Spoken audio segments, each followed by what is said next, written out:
The thumbnail says Wikipedia deer, and I mean boring photos. Don't shoot boring photos. Hello and welcome to Camera Shy. This is a Wikipedia deer. It's one of the photos presented within the deer article on Wikipedia. The photo is technically sound and there are no major flaws. It is a picture of a deer.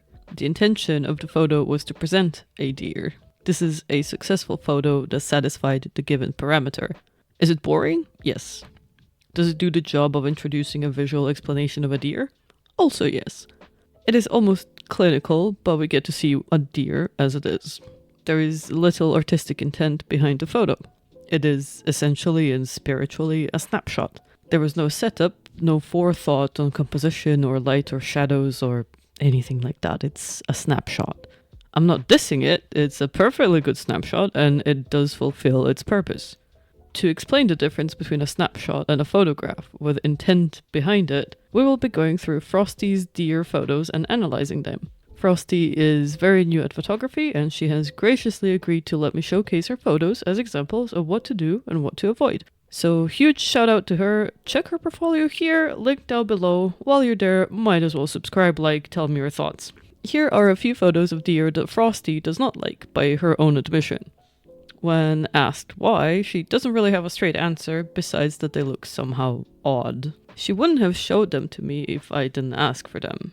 This particular feeling or intuition is what helps photographers leave comfortable mediocrity and slowly become better at the craft. She realizes that these photos are snapshots of deer, and there was barely any intention behind taking them apart from, oh, there's a deer. These photos are photos of textbook Wikipedia deer. They show us what a deer is, and that's about where the interest stops. This photo, however, is not a snapshot of a deer. This deer appears to be almost standoffish in the way that he's looking at Frosty head-on, and putting him dead in the center was the best choice for the context. The close crop, the still foliage behind him, the cold blue overtones, all of it only makes his aura even more menacing. He invokes uncertainty in the viewer, and we don't get to stray off his intense stare either. There is artistic intent weaved into the pixels. There is whirling emotion, precisely because he's not a Wikipedia deer. This is a Wikipedia deer. This is not. I hope you can feel the difference here. Here is a deer photo that Frosty did not like. And this one, and this one. What do they have in common? Well, the deer are not really doing anything, are they? They're grazing the grass, the light is not really all that exciting. The subjects are doing boring stuff, and the scene is boring. She didn't like this one either, but at least there's some highlights on the antlers. In contrast, she liked these photos, and she does have a good eye or a good intuition to feel the difference. I personally take many Wikipedia deer shots, especially when I arrive in a new place and wish to get familiar with it through the lens. Things look very differently when you're looking through the glass. You can still take Wikipedia deer photos, no one is forbidding it, and they do serve as a sort of a baseline and an intro to photography in general. You can use it as a springboard to take more engaging shots. Taking photos of animals and wildlife can be unpredictable because they tend to get spooked or they avoid people, but you should still have an artistic vision behind your shots. It can be something as simple as finding the best scene and then waiting and hoping for the animal to enter your frame. One great way to practice is to shoot flowers and plants. They don't move around, so you have to frame them as best as possible. I went out and took these as examples for today's video. So this photo I just took as I stood right in front of the forsythia bush. I hope I pronounced that correctly. Anyway, the photo is boring as hell. There's a lot of visual noise and our eyes cannot rest on anything and actually absorb the photo. No thinking involved in this one, just point and shoot.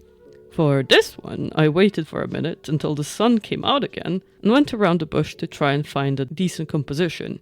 With a monotone background that doesn't distract and some bokeh foreground action to put the focused part in a nice little frame. The harsh sunlight creates a bit of drama in an otherwise non-exciting scene. Here is a photo of a branch without direct sunlight for comparison. There's no drama, no highlights, no shadows, only sad yellow midtones. If there is no emotion, you have to create some with color or light or composition, or, the best, all three of them. Photography is one of the only ways to capture objective and physical reality. This is just a fact. Unedited, un-AI'd photos are the chemical or electrical proof of reality that surrounds us. Everyone goes through the heavy editing phase in their photo journey, and I did dabble in removing and masking unwanted parts of a photo, but it felt odd and fake to look at such a sanitized experience. Removing power lines from city or street photos seems dishonest. They are a part of the reality that we wish to capture. This sentiment has been with me ever since I got my first DSLR camera and has further cemented since I became a photojournalist. This doesn't mean I never edit my photos. I do shoot RAW after all, so I have to. But I just don't like editing out reality from my photos. None of this means that there is only coldness in reality.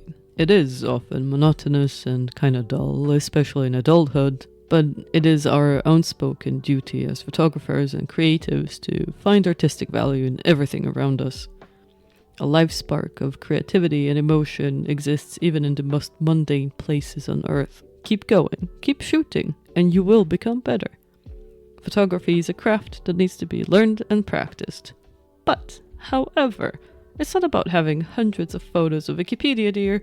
It's about having that one amazing shot. And it won't just appear in front of you out of thin air. You have to make it happen. Be mindful of your clicks and your frames and try to predict what will happen about 5 to 10 seconds into the future. And good photos will start happening more often. Huge thank you to Frosty and her dear photos. My discussion with her actually inspired this video's title. Check her out, and if I helped you out in any way and you wish to help me out, you can buy me a coffee, link down below. That's all for this video. Keep your horizons straight and show me your photos. I'll see you in the next one.